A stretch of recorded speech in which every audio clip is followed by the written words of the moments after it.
When I was a boy, I knew a secret that all little boys know. At least they knew it in the days before computer games and cell phones. That secret is that under every rock lies a treasure. I would pick up every rock in every garden and dig under it to find that treasure. Rarely was I disappointed. One day I saw a very big stone lying there. It seemed to me it was bigger than I was. I was determined to lift that stone and see what lay under it. I tried with all my might, but it wouldn't budge. My little friends all laughed at me. They wanted me to go out and play with them, but I was a strange little boy, and I was determined to find my treasure under this rock. So I dug and dug around it and heaved with all my might for a long time. At last the rock budged. I pushed it aside, and there, sure enough, I found my treasure. Under that large stone, the earth was teeming with life. There was an assortment of worms, roly-poly bugs, and many other little critters that only a little boy can appreciate. I was delighted that I had found life under that stone. There was another large stone 2,000 years ago that covered a tomb. In that tomb had been laid God Himself. People had killed God and had buried Him there, and had put a rock in front of the tomb. But then there was someone, maybe it was a little boy, but we're told it was angels, someone who came and removed the stone so that that life could live again, so that Christ could rise from the dead. Who killed God? And who put Him into the tomb? Who was it that rolled that stone in front of God? It was human beings.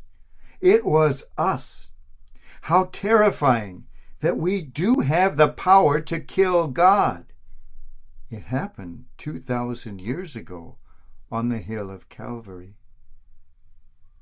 In one of his stories called The Madman, Friedrich Nietzsche tells of a crazy man who early one morning lit a lantern and went out into the marketplace where all the people were.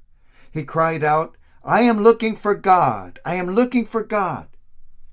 Some people there did not believe in God, so they were amused at the rantings of this madman. One asked mockingly, "Is your God lost?" Another said, "Is He hiding? Is He scared of us? Has He left town?" The madman replied, "You want to know where God has gone? We have killed Him, you and I. We are His murderers.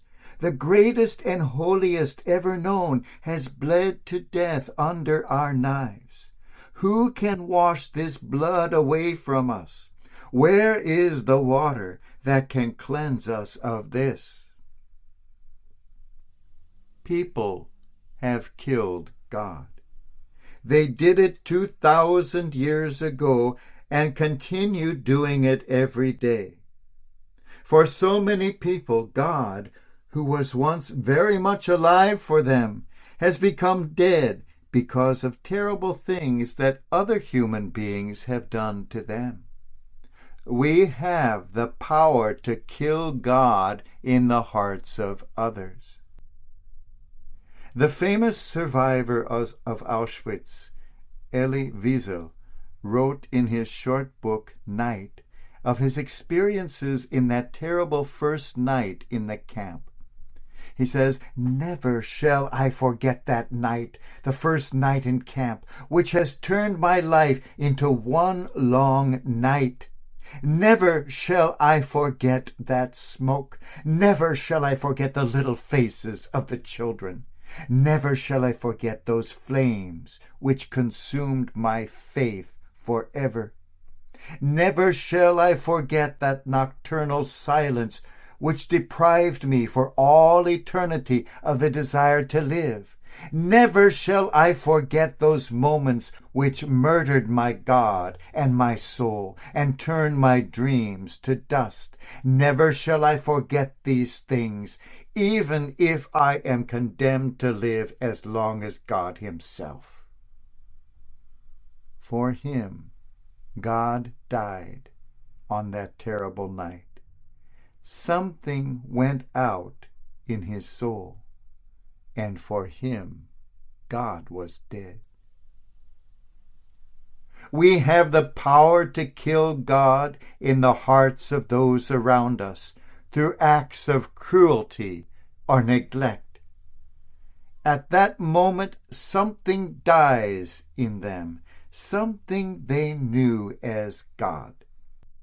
We can turn on a brilliant light in someone's soul, or we can turn off that light forever in that same soul.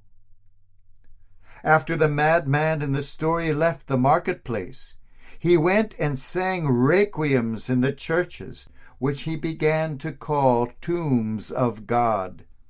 Churches, too, can kill God in the hearts of people. Often we see God killed in the hearts of people because of acts of cruelty done in the name of God. People find that they cannot believe in a God who would do such things or endorse such things. Oh, but we can kill God in much subtler ways as well. I wonder how often God has been killed in the hearts of young people who come to our liturgies seeking something higher, only to find bored and uninterested faces merely going through the motions. We have so much power in ourselves. We have the power to kill God. Yet we have another power too. Those angels who were sent to move the stone are you and I. We have the power to roll the stone in front of the tomb and hide God from the faces of others. But we also have the power to move that stone away, to find that life beyond the rock, just as I did as a little boy. This time it is not worms and roly-polies and caterpillars. This time it is life itself, God himself, that we find. We have the power to kill God as we did 2,000 years ago on Calvary. We have the power to bury him and roll a heavy stone in front of his tomb, to deny others the experience of God in their life. But we also have the power to remove that stone and be the angels of the resurrection. It is amazing the power contained in one simple act of kindness. We all know people who have been away from God, people for whom God has been dead for a long time, perhaps because of something a priest said or did many years ago, perhaps because of something they went through in their personal life, perhaps because an institution or a family did not accept the person they love. One act of kindness can remove that stone and show them the life, the God behind the stone. Often I have seen at funerals people who have been estranged from God for years, angry at God because of how God's followers have treated them. But because of one inspiring funeral of a loved one, because of a few kind words of consolation and understanding, the stone is rolled back from their hearts, and God is once again revealed. Through loving acts of kindness, we roll back that stone and bring the living God back into the hearts of people. We can be the murderers of God, and we can be the angels of the resurrection. God is so much bigger than the largest stone, bigger than all our uncharity, our unkindness, bigger than all our petty human rules that drive people away and keep people out. The stone does not stand forever, but it takes an angel to roll it away.